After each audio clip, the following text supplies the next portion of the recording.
Ready Kak now? Oke, mulai ya kita record.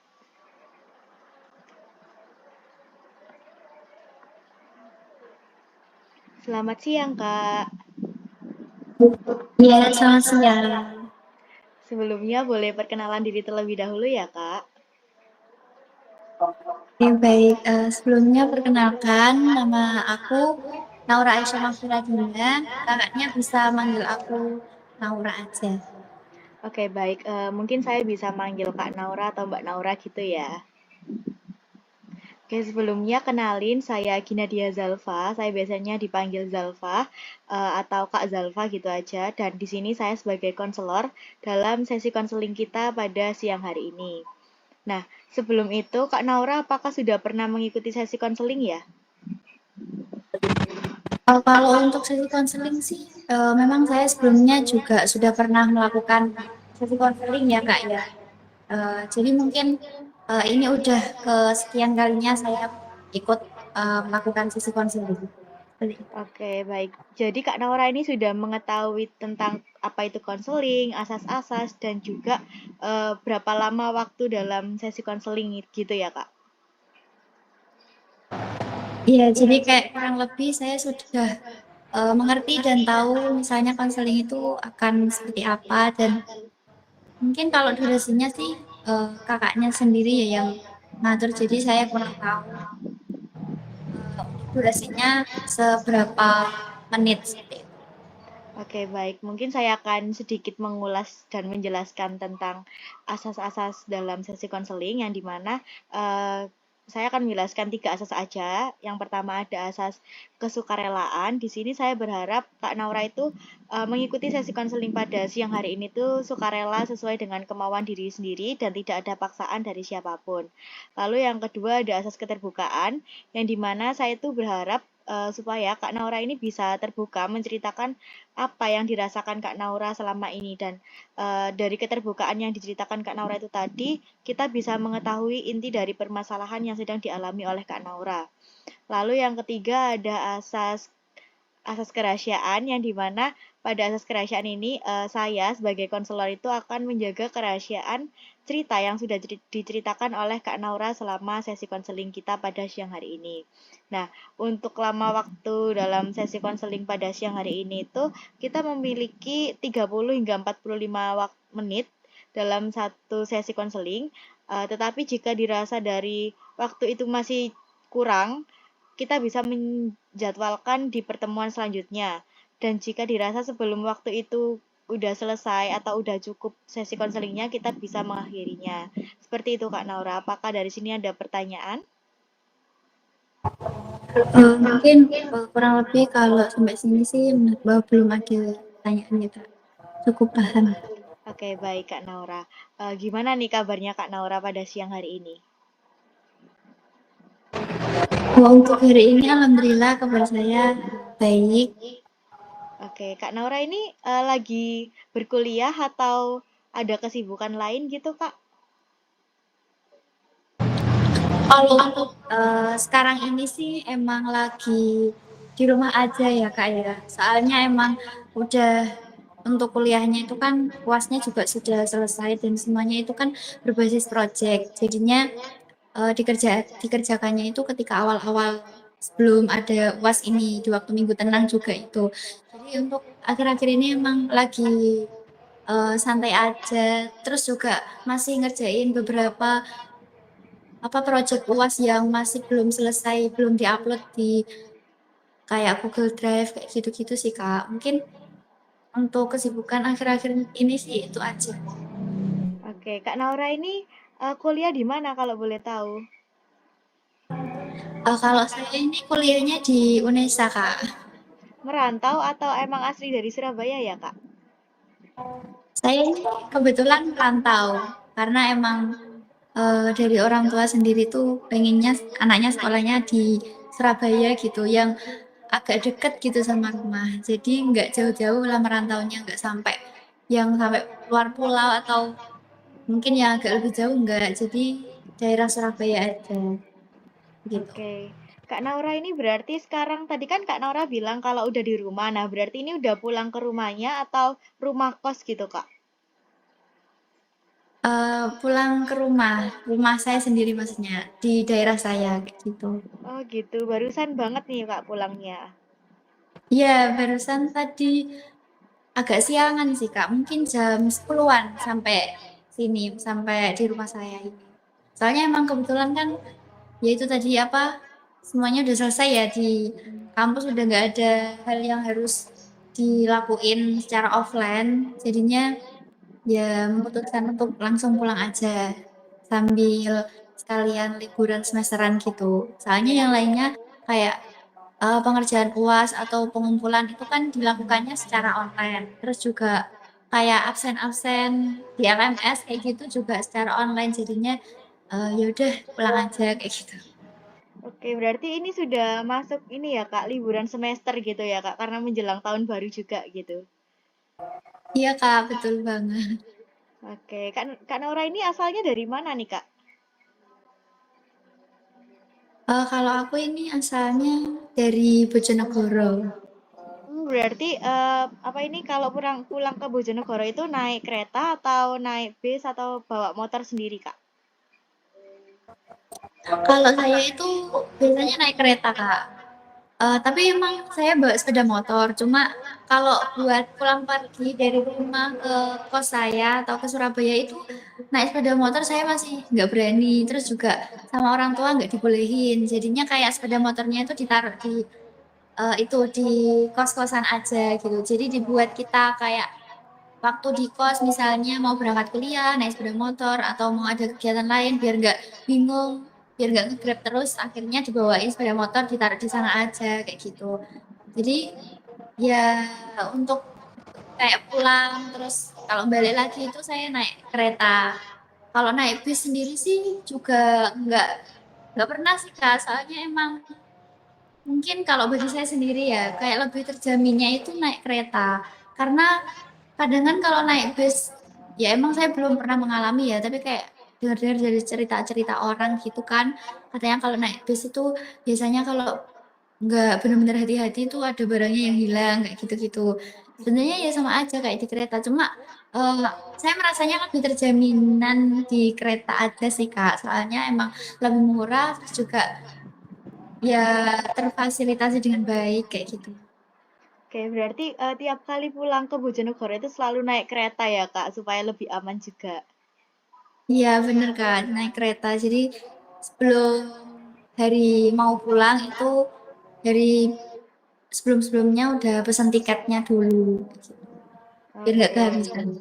Oke, jadi gini Kak, sebelum kita masuk ke sesi konseling kita pada siang hari ini tuh, sebelumnya kan Kak Naura ini sudah mengisi Google Formulir kan Kak, yang sudah tersedia di laman konseling saya gitu Kak.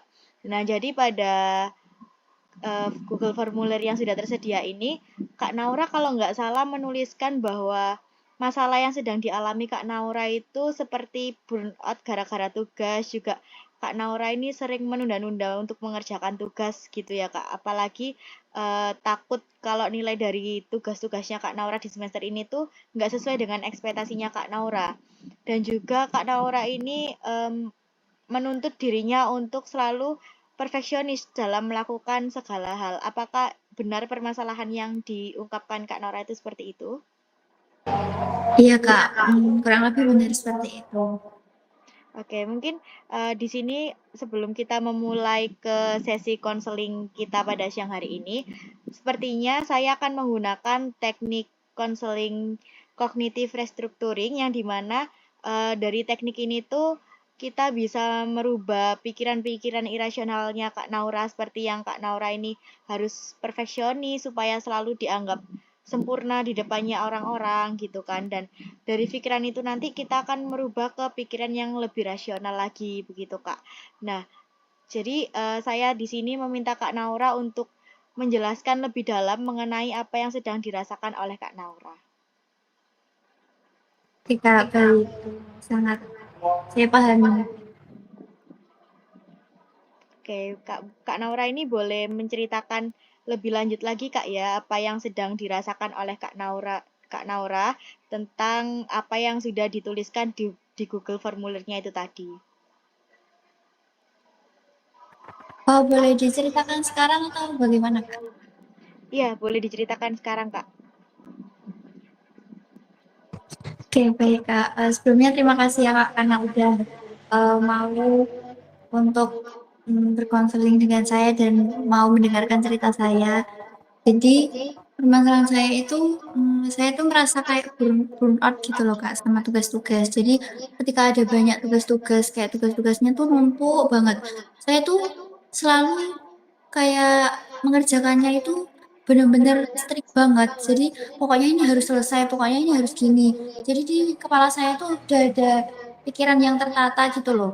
Kalau misalnya tugasnya itu harus sempurna, harus nanti hasilnya pokoknya harus baik gimana pun caranya, pokoknya hasilnya itu harus baik. Nah, dengan saya berpikiran kayak gitu, ketika saya ngerjain tugas itu tuh menurut saya tuh kayak tambah jadi beban gitu loh Kak. Karena gimana ya? Karena nggak enjoy aja kita ngerjain tugasnya. Ketika dikasih tugas kan, tugasnya itu banyak banget. Terus kita ngerjainnya satu persatu. Sedangkan saya tuh kayak udah mikirnya tuh bercabang-cabang banyak gitu loh. Pokoknya tugas ini tuh harus selesai kayak gini dan hasilnya tuh harus baik kayak gini. Supaya nanti saya tuh nilainya juga baik. Terus juga nanti orang-orang lihat saya tuh, wah, nah ini pinter ya kayak gitu. Terus eh dari pemikiran itu, sehingga ketika saya ngerjain tugas, itu tuh tambah apa ya?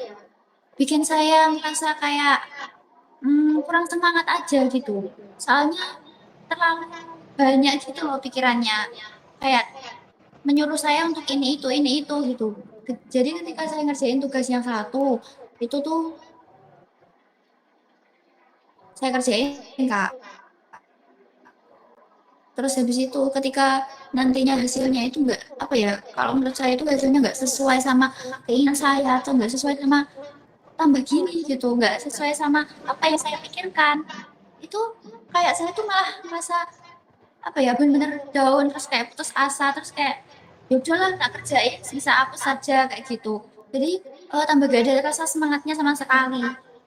Nah dengan kayak gitu ketika mau ngerjain tugas yang lain juga malah bikin saya nggak semangat juga dan apa ya dari tuntutan-tuntutan yang ada di pikiran saya Kak kayak kamu tuh harus lebih baik kamu tuh harus pokok intinya ini tuh harus perfect banget tugasnya tuh udah harus sesuai sama ketentuannya gitu masa kamu gini aja nggak bisa kayak gitu jadi saya tuh kayak ngerasa ketika ngerjain tugas-tugas itu malah penuh banget gitu loh Kak kepalanya jadi tuh kayak nggak bisa secara satu-satu kayak gitu diperinci satu-satu ini dulu terus nanti hasilnya nggak usah pikirin jadi ngerjain dulu dari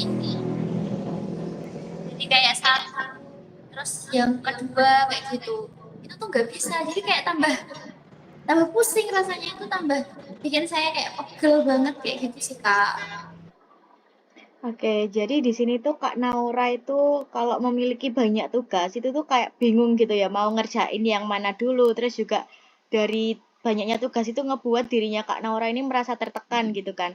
Dan juga Kak Naura itu kalau ada tugas itu tuh harus kayak aku harus ngerjain ini dengan sempurna. Biar dipandang orang kayak, oh anak itu loh perfeksionis banget kalau ngerjain tugas ini itu gitu kan. Padahal dari dirinya Kak Naura ini juga tertekan dengan kondisi Kak Naura yang seperti itu gitu. Nah, pikiran pertama kali yang muncul ketika Kak Naura ini menunda untuk mengerjakan tugas itu seperti apa? Kalau pikiran pertama yang muncul ketika saya nunda tugas. Iya. Oke, ketika saya nunda tugas itu mesti pertama kali yang saya pikirin itu Naum, kamu kok orangnya males banget, kayak tambah apa ya, diri saya ngejudge diri saya sendiri kayak gitu. Jadi mesti ketika saya itu menunda pekerjaan, itu tuh saya langsung ngejudge diri saya, terus saya langsung melihat orang yang lebih baik dari saya, kayak langsung membandingin gitu loh.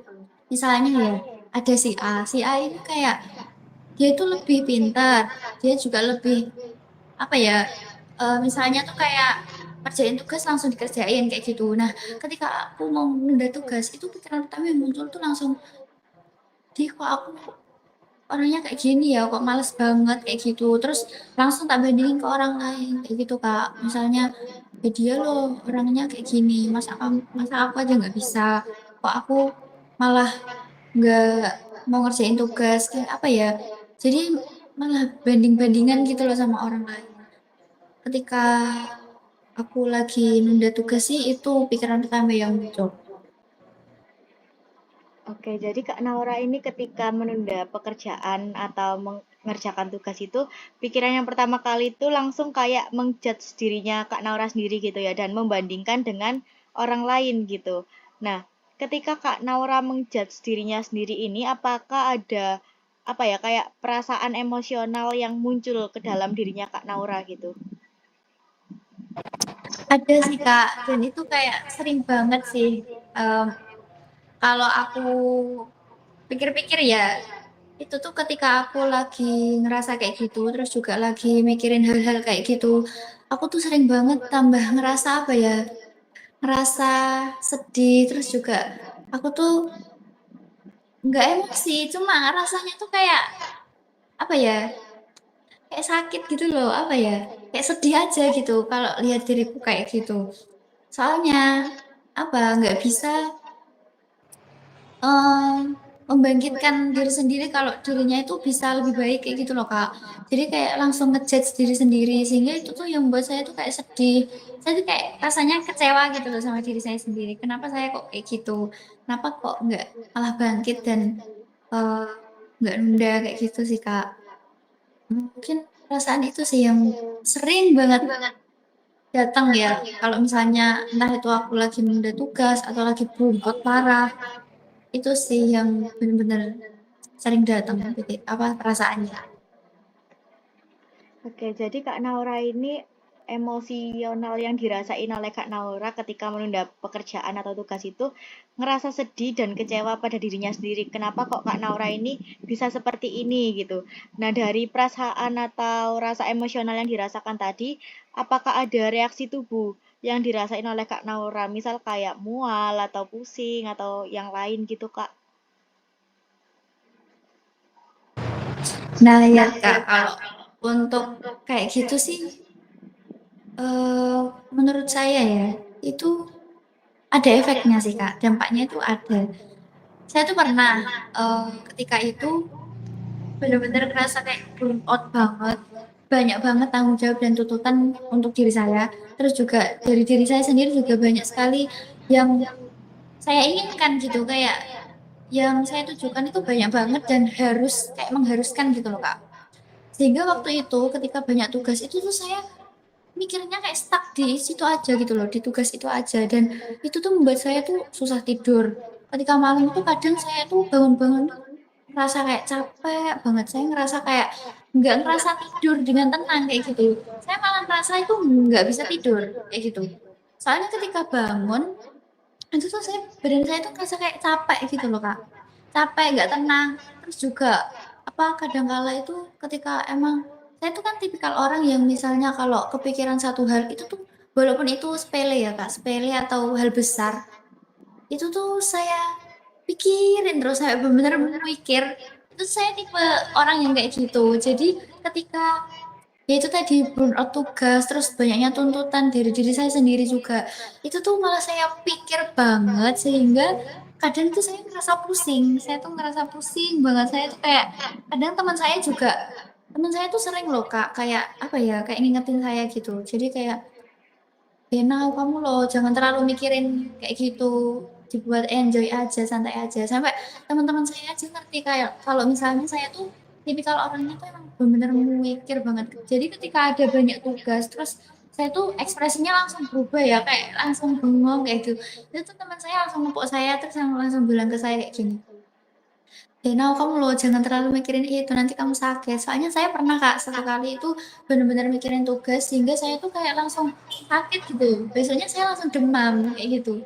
Jadi terlalu mikir banget sih, kayak gitu. Jadi Kak Naura ini tipe orang yang benar-benar pemikir gitu ya Kak. Dan tadi juga Kak Naura ini mengatakan bahwa ketika mendapatkan banyak tugas itu, terus Kak Naura itu langsung kayak bengong, terus benar-benar kayak yang dipikir banget gitu. Sedangkan kan kita itu bisa menjalankan itu dengan enjoy gitu kan Kak. Nah dari pikiran-pikiran Kak Naura ini sampai menyebabkan Kak Naura pernah sakit demam juga gara-gara banyaknya tugas yang didapatkan oleh Kak Naura gitu kan. Sebenarnya itu merupakan respon yang sangat manusiawi, Kak. Karena di sini kita bisa melihat bahwa hubungan antara pikiran, perasaan, dan perilaku itu saling berkesinambungan, yang dimana dari pikiran-pikiran perfeksionisnya Kak Naura ini tadi itu memunculkan kecemasan dan kayak menekankan kepada dirinya Kak Naura gitu. Lalu perilakunya itu membuat Kak Naura lebih suka atau lebih sering untuk menunda-nunda pekerjaan begitu ya Kak. Nah, dari semua yang sudah diceritakan Kak Naura ini tadi tentang apa yang dirasakan oleh Kak Naura. Nah, kalau boleh tahu, apakah ada tuntutan eksternal atau dari tuntutan dari keluarga yang menyebabkan Kak Naura ini ingin terlihat sempurna di depan orang lain? Apakah ada Kak? Jika ada, boleh diceritakan juga ya Kak. Kalau ini sih, kalau secara apa ya? Kalau secara jelasnya atau secara realnya itu sebenarnya dari sisi keluarga sendiri sih nggak ada sih Kak. Kayak mereka itu fleksibel aja. Jadi kayak tergantung diri saya. Yang penting saya itu mau apa ya, kayak mau berusaha untuk selalu belajar untuk lebih baik lah intinya kayak gitu. Dan mereka juga selalu mendukung saya untuk pendidikan ini sih benar-benar mendukung dan selalu menyemangati saya Kak. Itu tuh salah satu apa ya, salah satu hal yang membuat saya tuh sangat-sangat bersyukur Kak. Soalnya gimana pun keadaan saya, gimana saya tuh ngerasa kayak benar-benar capek, saya lelah, terus juga sama tugas-tugas itu kayak udah benar susah untuk ngerjain gitu loh Kak. Tapi mereka itu selalu menyemangati saya dan selalu memberikan hal-hal yang positif untuk saya sehingga itu membuat saya kadang bisa lebih semangat lagi. Cuman kalau dari diri saya sendiri itu ada misalnya ya dari diri saya terhadap eh, faktor yang eksternal. Misalnya tuh kayak gini, kalau dari orang tua saya kan nggak ada tentang sama sekali. Cuman kalau dari diri saya karena emang eh, sebagai seorang anak kan ingin apa ya memberikan yang terbaik lah intinya ya untuk orang tuanya. Nah, ketika mereka itu berpikiran fleksibel terus juga selalu eh ya walaupun memang saya kadang kala tuh diarahkan untuk dengan seperti ini kamu tuh eh kayak ada apanya ya hmm, disuruh untuk intinya tuh bisa dapat nilai yang lebih baik lah intinya pokoknya kayak gitu. Nah, ketika itu tuh saya ya merasa gimana ya kak ya, walaupun mereka itu nggak begitu kayak nuntut kamu harus gini nggak kayak gitu. Cuma dari diri saya sendiri karena emang saya merasa kalau mereka itu udah berbuat banyak untuk saya. Terus juga mereka itu selalu selalu selalu ada ketika saya tuh lagi butuh. Terus juga banyak banget apa yang mereka berikan untuk saya kayak gitu. Sehingga dari hal itu tuh saya tuh menuntut diri saya gitu loh Kak. Saya tuh malah merasa kalau saya tuh harus bisa membuat mereka itu bangga, terus juga bisa membahagiakan mereka dan memberikan yang terbaik untuk mereka kayak gitu. Hmm, mungkin itu sih Kak, kayak tuntutan dari diri saya sendiri karena mereka itu udah memberikan yang terbaik untuk diri saya, sehingga saya tuh ke pressure-nya tuh di situ. Bukannya saya berpikiran untuk eh ya gak apa-apa, pelan-pelan aja, kamu tuh juga belajar. Nggak kayak gitu, tapi itu kayak tambah selalu mengharuskan apapun yang terbaik dengan segala cara kayak gitu sih Kak. Mungkin dari diri saya sendiri sih. Oke, jadi Kak Naura ini merasa nggak ada tekanan dari eksternal maupun dari keluarganya Kak Naura, melainkan dari dalam dirinya Kak Naura sendiri karena dari keluarganya ini sudah sangat mengusahakan banyak hal apalagi tentang pendidikannya untuk Kak Naura gitu kan. Jadi sebisa mungkin sebagai seorang anak, Kak Naura ini ingin membuat kedua orang tuanya itu juga bahagia atas apa pencapaian yang telah dicapai oleh Kak Naura begitu ya Kak. Iya Kak, benar banget seperti itu. Oke, saya ada satu contoh yang mungkin bisa menggambarkan pikiran irasional yang sedang dialami oleh Kak Naura.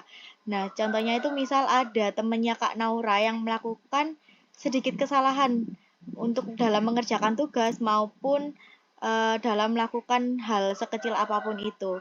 Nah, apakah dari contoh itu tadi Kak Naura ini menganggap bahwa dari temannya ini tidak kompeten atau tidak sempurna? Eh, kalau tidak sempurna sih saya nggak menganggap kalau itu tidak sempurna ya Kak ya. Saya memang tahu kalau misalnya ya namanya manusia itu kan ya ada salahnya juga, nggak semuanya tuh harus perfect dan sempurna. Cuman saya nganggapnya itu mereka kayak padahal udah ada contohnya gitu loh, maksudnya sebelumnya tuh juga udah dikasih tahu kayak gimana kita harus ngelakuinnya, tapi kok ya tetap nggak bisa. Saya tuh mesti melihatnya mereka itu nggak bisa apa kurang membaca apa yang harus kita lakukan kayak gitu. Ya kurang lebih saya apa nganggapnya tuh kayak nggak kompeten gitu aja sih Kak. Kalau nganggapnya nggak sempurna sih mungkin nggak sampai kayak gitu. Tapi kadang-kala saya juga jengkel sama orang-orang yang kayak gitu. Soalnya apa ya? Kan sebelumnya emang udah dikasih tahu kita tuh harus ngapain, terus juga nantinya tuh hasilnya seperti apa. Tapi mereka tuh tetap aja ngelakuin hal yang berulang salah pula. Nah itu tuh tambah bikin kayak jengkel, terus tambah buat dia tuh sebenarnya tahu nggak sih, bisa nggak sih kalau misalnya tugasnya tuh disuruh kayak gimana. Apalagi kalau misalnya tugas kelompok itu saya benar-benar ngerasa beban banget sih Kak kalau ada anak yang kayak gitu di kelompok saya. Itu sih Oke. mungkin. Oke, berarti menurut Kak Naura ini orang yang sempurna, orang yang harus terlihat sempurna itu agar dianggap kompeten itu kayak nggak selalu benar gitu ya, karena kita itu manusia juga pasti ada sisi kesalahannya. Tetapi Kak Naura ini ingin orang-orang lain juga itu seperti orang yang lebih berkompeten gitu ya Kak. Iya Kak, seperti itu. Oke, sekarang mungkin kita bisa melihat kepada kenyataan yang ada di dalam dirinya Kak Naura gitu ya Kak. Nah, dari dirinya Kak Naura sendiri ini apakah bisa memberikan bukti-bukti pendukung yang lebih kuat dari pemikiran-pemikiran Kak Naura tadi, seperti kayak Kak Naura ini harus kompeten gitu, atau Kak Naura ini harus terlihat sempurna di depan orang-orang lain gitu Kak. Apakah Kak Naura juga bisa tetap belajar atau berkembang dari pikiran-pikiran irasionalnya Kak Naura itu tadi? Eh, ini bukti-buktinya kayak gimana ya Kak contohnya? Jadi bukti-buktinya tuh kayak misal nih Kak Naura itu udah mendapatkan nilai IPK A gitu ya Kak. Nah, tapi dari situ tuh Kak Naura tetap ngerasa kayak, aduh kok nilainya A gini, tapi kok aku pasti kan ngelakuinnya itu kurang kompeten, tapi kok dapat nilai A gitu, kayak ngerasa tetap kurang atau gimana gitu Kak. Oh seperti itu. Ada sih Kak waktu itu ketika apa ya di semester berapa saya lupa. Semester 2 kalau nggak salah. Iya itu. Itu ketika itu tuh ada salah satu matkul. Nah, saya tuh udah berusaha gitu loh Kak, berusaha semaksimal mungkin gimana caranya supaya matkul itu mendapat hasil yang baik dan ya kayak sempurna kayak gitulah intinya tuh. Tapi ya emang sih menurut saya tuh hasilnya tuh udah baik ya, udah apa ya, udah sesuai dengan kayak apa yang saya inginkan gitu. Cuman saya tuh ngerasanya agak ketika itu dapatnya amin kalau nggak salah. Nah, ketika itu tuh saya tapi masih mikir kalau misalnya dalam proses pembelajaran di saat itu tuh saya masih kurang baik gitu loh Kak. Jadi kayak masih kurang kompeten. Walaupun hasilnya itu udah sempurna, tapi kadang-kala saya juga mikirnya kayak, tapi loh, aku di waktu ngerjain itu tuh kayaknya kurang ini enggak sih, kurang ini enggak sih, gitu. Kadang-kala tuh masih mikir kayak gitu, kurang ini, kurang itu. nggak kayak gini, nggak kayak gitu. Ya walaupun hasilnya tuh eh, memuaskan bagi saya, cuma ya ada hal-hal kayak gitu sih Kak. Mungkin itu sih. Oke, jadi Kak Naura ini sudah memberikan bukti pendukung yang cukup kuat dari pikiran-pikiran irasionalnya Kak Naura itu tadi. Nah, di sini Kak Naura itu mengatakan kalau dulu di semester awal kuliah itu Kak Naura sempat mendapatkan nilai IPK amin, tetapi Kak Naura itu ngerasa kayak kok nilaiku amin gitu, padahal Kak Naura udah melakukan yang sebisanya gitu ya Kak. Nah, apakah dari itu ada pengalaman lain gitu Kak yang serupa gitu? Ada sih Kak ini. Ya di waktu semester itu juga sih. Mungkin karena hal itu ya Kak ya, sehingga di waktu semester ini tuh saya lebih strict sama diri saya sendiri. Soalnya apa ya, jatuhnya dari semester satu ke semester 2, ketika semester satu mendapatkan hasil yang benar-benar menurut saya itu apa ya, bagus lah intinya, di luar apa yang saya inginkan. Tapi ketika di semester 2 ini jauh lebih rendah dari apa yang saya pikirkan kayak gitu. Sehingga di semester 3 ini saya merasa kayak lebih harus strict pada pencapaian saya kayak gitu. Supaya nilai saya itu lebih baik sih Kak kayak gitu. Nah, di waktu semester 2 ini sih saya ngerasa ada satu mata kuliah di mana saya itu udah berusaha untuk ngerjain yang terbaik. Saya presentasi dengan baik, terus juga saya tuh kadang-kala juga bertanya walaupun nggak sering sih Kak, mungkin satu kali aja. Terus ngerjain tugasnya juga apa ya, baik pula, mesti udah sesuai lah intinya sama ketentuan-ketentuan kayak gitu. Tapi ketika saya melihat hasilnya itu tuh malah benar-benar di luar apa yang saya inginkan banget, jauh banget malah. Saya ngerasa itu jelek banget menurut saya. Nah, ketika itu kan emang kadang-kala di akhir-akhir gitu kan kayak teman-teman saya yang satu circle itu kan kayak tanya, ya walaupun itu sebenarnya nggak boleh ya kayak tanya IPK kayak gitu, kayak nilainya per mata kuliah. Cuma ini kan ada problem di mata kuliah itu kayak emang dosennya kan agak strict juga ya di mata kuliah itu, sehingga anak-anak tuh pada kayak heboh gitu loh, dapat apa gini gini gini kayak pada bicarain gitu kan. Terus saya sama circle saya itu kan ya tanya-tanya terus kayak ngomong-ngomong gitu ya. Nah, teman-teman saya itu gak ada yang dapat nilai itu serendah saya gitu loh Kak. Jadi tuh saya kayak ngerasa perasaan mereka juga sama deh kayak saya kayak ngerjain tugasnya itu ya maksudnya tuh ya kurang lebih kayak gitu. Terus juga tanya-tanyanya juga sama kayak kayak saya, nggak sering juga nggak pernah, jadi kayak ya cuma satu kali kayak gitu. Tapi kok mereka tambah jauh mendapatkan nilai yang lebih baik dari saya tuh benar-benar di situ tuh ngerasa kayak down banget dan ngerasa kok gini ya, kok nggak bisa dapat yang baik. Perasaan saya udah mengusahakan, benar-benar mengusahakan banget, soalnya emang itu tuh apa ya, mata kuliah yang 3 SKS Kak. Jadi itu tuh yang bikin saya kayak benar down banget ketika itu dan ngerasa kayak nggak jauh lebih baik. Intinya tuh aku ngerasa rendah banget lah waktu itu. Mungkin itu sih Kak pengalaman selain diri tadi yang udah ceritain. Jadi pengalamannya ini kan kurang lebih sama kayak yang di awal, cuma bedanya itu ketika Kak Naura ini mendapatkan nilai sekian dengan usaha kerasnya Kak Naura, tetapi ternyata teman-temannya ini nggak ada yang dapat nilai lebih rendah daripada Kak Naura, padahal dari kayak misal segi keaktifan, terus juga itu kurang lebih sama kayak Kak Naura gitu ya Kak. Nah, misalnya nih ada temennya Kak Naura yang bilang kalau misal dia itu tidak kompeten karena tugasnya ini tidak selalu sempurna gitu. Kira-kira hal apa yang akan diungkapkan Kak Naura kepada temennya gitu?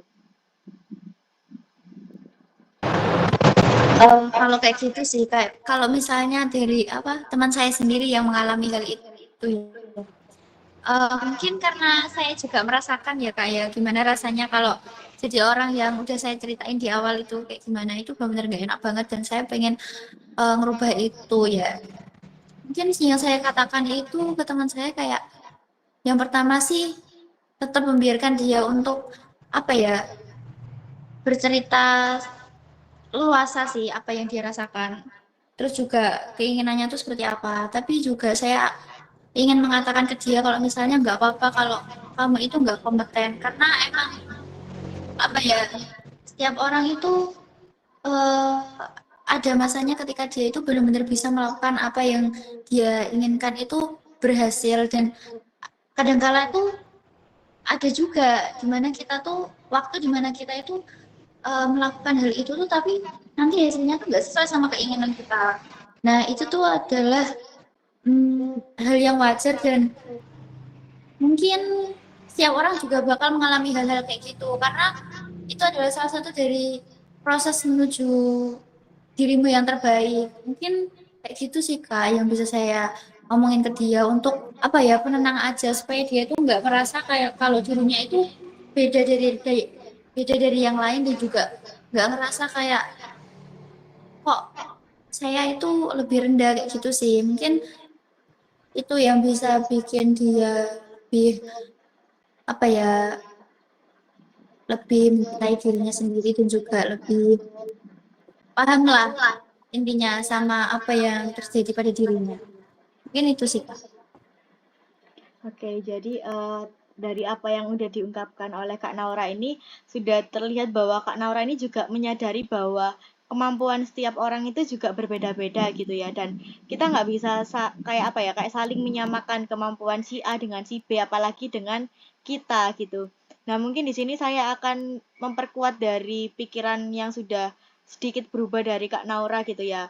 Nah, di sini tuh ada satu cara yaitu coping talk, yang dimana kita itu akan membuat pikiran-pikiran yang lebih sehat lagi dan yang lebih positif ketika kita mendapatkan pikiran-pikiran negatif yang ada di dalam tubuh kita. Nah, mungkin menurutnya Kak Naura, kalimat yang lebih positif apa yang bisa diungkapkan oleh Kak Naura untuk mengganti pikiran-pikiran negatifnya Kak Naura itu tadi? Mungkin bagi diri saya sendiri ya Kak, karena emang tadi kan saya sudah menceritakan semuanya ke kakaknya, kayak gimana masalah saya, terus juga apa yang saya hadapi dan apa yang ingin saya rubah. Terus juga tadi sudah ada beberapa contoh, dan saya juga ketika menjelaskan itu saya juga sambil berpikir ya bahwasanya emang apa ya, hal itu tuh benar-benar nggak baik untuk diri saya, dan emang nggak membuat saya untuk lebih baik, malah justru membuat saya lebih down dan juga nggak bisa berkembang dengan baik kayak gitu. Dan mungkin kalau misalnya saya menghadapi hal itu lagi di kemudian hari, ketika saya berpikiran yang negatif, kayak pikiran-pikiran negatif itu tadi yang tentang perfeksionis, tentang kamu tuh harus baik dan kamu harus seperti ini seperti itu tuh datang.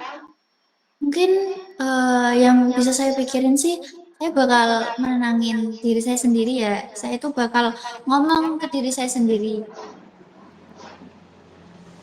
Mungkin kayak contohnya tuh bisa kayak gini ya Kak. Ya. Nggak apa-apa kamu eh, dapat nilai yang biasa-biasa aja. Yang penting usahamu itu udah bener-bener usaha keras banget gitu loh. Dan kamu itu mm, udah memberikan yang terbaik, kamu udah berusaha sehingga apapun hasilnya tuh kamu juga harus terima.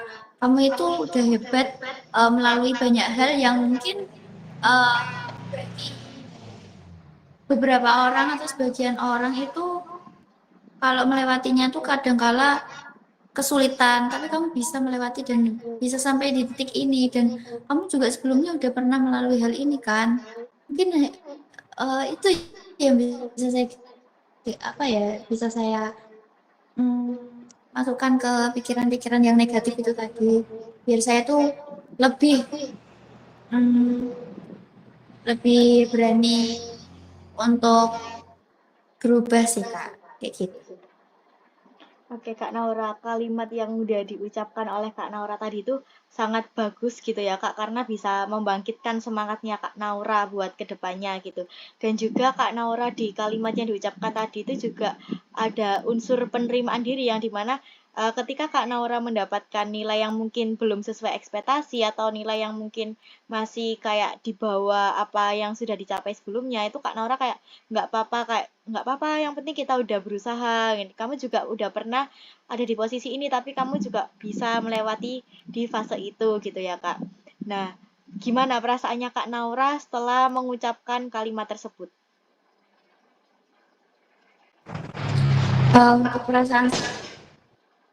Untuk perasaan saya sih mungkin sedikit lebih lega ya Kak ya, karena tadi ya sebelumnya saya juga udah benar-benar menceritakan semuanya gimana saya tuh apa ya, trouble-nya tuh di mana, permasalahannya tuh seperti apa, kendalanya tuh gimana, terus juga apa yang membuat saya kayak gini tuh seperti apa. Terus tadi tuh udah kakaknya juga udah memberikan kayak mungkin ucapan-ucapan yang positif untuk saya sehingga saya itu tambah merasa diterima, saya merasa didengar dengan baik dan saya tuh merasa kalau memang nggak saya sendiri yang merasakan hal seperti ini, mungkin banyak orang di sana juga yang sama seperti saya trouble-nya.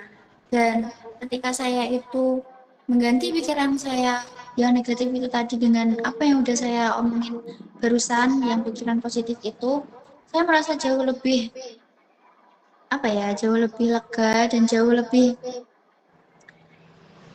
bijaksana dalam ini sih, dalam memikirkan suatu hal. Karena nggak semuanya itu tentang kamu harus bisa. Jadi kayak bisa memikirkan hal-hal lain, hal-hal kecil yang bisa kamu hargai itu tuh adalah suatu hal yang hmm, menurut saya bisa membangkitkan semangat saya dan juga nantinya bisa saya gunakan untuk ketika apa ya, ketika menghadapi kesulitan. Ini semua kan juga proses. Jadi dengan hal-hal kecil itu ya bisa saya gunakan untuk kedepannya jauh membuat saya jauh lebih baik. Mungkin itu sih Kak, saya jadi perasaannya jauh lebih lega, jauh lebih merasa paham tentang diri saya bahwasanya itu memang nggak baik pikiran negatifnya dan saya menemukan pikiran positif yang tadi udah saya sampaikan, di mana nantinya akan saya ganti ketika kejadian itu datang lagi kepada saya. Baik, di sini Kak Naura itu sudah lebih lagi untuk menyadari eh, pikiran-pikiran yang lebih positif gitu dan lebih untuk menerima diri dan mengetahui kalau potensi dirinya Kak Naura itu gimana-gimana dan juga problem yang dihadapi oleh Kak Naura itu gimana gitu dan akhirnya Kak Naura ini juga bisa merubah dari pikiran yang awalnya irasional tadi ke pikiran yang lebih rasional. Mungkin apakah kalimat ini sudah memang menggambarkan tentang kondisinya Kak Naura setelah kita sesi konseling hari ini? Mungkin sudah cukup menggambarkan ya Kak ya, karena setelah saya melakukan konseling dengan kakaknya tadi, terus juga saya mengatakan atau menceritakan apa permasalahan saya, terus juga dari kakaknya juga membantu saya dalam memahami dan juga memberitahu bahwasanya pikiran itu tuh memang nggak baik untuk saya. Terus saya merasa setelah melakukan itu ya ada dampak dan juga manfaatnya bagi diri saya. Saya merasa jauh lebih baik dan saya merasa pikiran saya itu nggak stuck di hal-hal yang negatif aja. Jadi ada bagian yang positif yang bisa saya ambil, yang bisa saya selalu pikirkan sehingga tidak melulu itu negatif terus yang mengelabui isi pikiran saya. Sehingga itu yang membuat saya selalu stuck di kondisi itu. Saya nggak bisa berkembang, saya nggak bisa apa ya, nggak bisa tampil maksimal kayak gitu sih Kak. Mungkin itu yang bisa saya rasakan setelah konseling. Baik Kak Naura, apakah dari sini tuh ada yang ingin diungkapkan lagi oleh Kak Naura atau Kak Naura sudah merasa cukup dari sesi konseling kita hari ini? Mungkin kalau dari sini saya cukup sih Kak, merasa cukup dan saya merasa puas dengan konseling ini karena dari sini saya juga menyadari akan hal-hal yang menurut saya nggak penting, tapi itu tuh justru penting dan harus kita pikirin kayak gitu. Nggak melulu soal negatif ataupun tujuan kamu yang nggak akan tercapai kayak gitu. Kadang-kala prosesnya juga harus dihargai kayak gitu sih Kak. Mungkin untuk selebihnya sih cukup itu saja. Nggak ada yang ingin saya ungkapkan lagi. Oke, di sini saya sangat mengapresiasi perubahan pikiran yang dialami dan dirasakan oleh Kak Naura, yang dimana Kak Naura ini sudah bisa berpikir yang lebih positif lagi dan juga bisa lebih menerima diri. Dan juga tadi Kak Naura itu mengatakan kalau kita itu juga sudah berusaha dan berproses sejauh ini. Jadi kayak semisal ada sedikit kesalahan pun kita itu tetap hebat karena sudah bisa melalui semuanya gitu. Nah, sebelum saya mengakhiri dari sesi konseling kita di siang hari ini, mungkin saya akan memberikan sedikit tugas rumah. Apakah Kak Naura ini bersedia untuk mengerjakan tugas rumah yang saya berikan? Iya Kak, saya bersedia. Oke, jadi tugas rumahnya itu enggak yang susah kok, Kak. Jadi kayak cuma mencatat pikiran negatif atau yang pikiran irasional yang tiba-tiba muncul ketika Kak Naura itu ada di posisi itu lagi. Dan apa pikiran penggantinya yang lebih positif ketika pikiran negatifnya itu tadi muncul gitu aja. Jadi kayak cuma Kak Naura mencatat di notebook aja. Jadi kalau misal dirasa nggak ada pikiran negatif yang muncul berarti nggak usah dicatat. Jadi cuma perlu mencatat ketika pikiran negatifnya itu tadi muncul dan bisa dan kalimat pengganti apa yang lebih positif dari pikiran yang dirasakan oleh Kak Naura. Begitu Kak Naura. Baik Kak, saya dapat memahaminya. Mungkin setelah saya konseling ini dan besok atau mungkin beberapa hari kemudian saya mendapati hal yang serupa, adanya pikiran negatif yang mengalami saya, mungkin saya bisa mencatat situasinya dan uh, beberapa pikiran positif yang saya dapat lakukan saat itu apa saja yang membantu saya. Dapat saya pahami Kak. Oke, baik Kak Naura. Sebelumnya saya sangat mengapresiasi apa yang sudah dikatakan dan di pikiran apa Kak Naura ini tadi gitu karena perubahan-perubahan yang ditunjukkan Kak Naura dalam sesi konseling kita pada siang hari ini. Nah, saya sedikit berpesan kepada Kak Naura, mungkin ke depannya ketika Kak Naura memiliki pikiran-pikiran irasional yang dapat mengganggu dirinya Kak Naura, apalagi berdampak pada kesehatan Kak Naura, itu sebisa mungkin Kak Naura, saya berharap sebisa mungkin Kak Naura ini bisa menangani dan mengatasinya sebelum semakin memperparah kondisi dirinya Kak Naura sendiri. Begitu Kak Naura. Apakah sesi konseling ini sudah cukup atau ada yang masih ingin dibicarakan lagi? Mungkin sudah cukup Kak dan terima kasih untuk pesannya tadi. Akan saya ingat terus sampai ke depannya Kak. Insya Allah saya juga akan berusaha untuk menjadi lebih baik tentunya. Dan setelah sesi konseling ini saya merasa cukup lega dan dapat memahami apa yang harus saya lakukan selanjutnya. Bagaimana saya mengatasi permasalahan yang memang saat ini lagi benar-benar saya alami dan saya ingin lepas dari itu. Mungkin saya sangat ingin berterima kasih kepada Mbak Zalfa, Kak Zalfa, karena sudah mau mendengarkan dan juga ya mendengarkan cerita saya panjang lebar tadi seperti apa dan sudah memberikan saya masukan yang positif tentunya. Terus juga terima kasih karena dengan sesi konseling ini saya bisa kelak berubah menjadi lebih baik, nggak selalu memikirkan hal-hal yang negatif. Terima kasih Kak Zilfa. Baik, terima kasih kembali Kak Naura. Tetap semangat ya Kak Naura. Semoga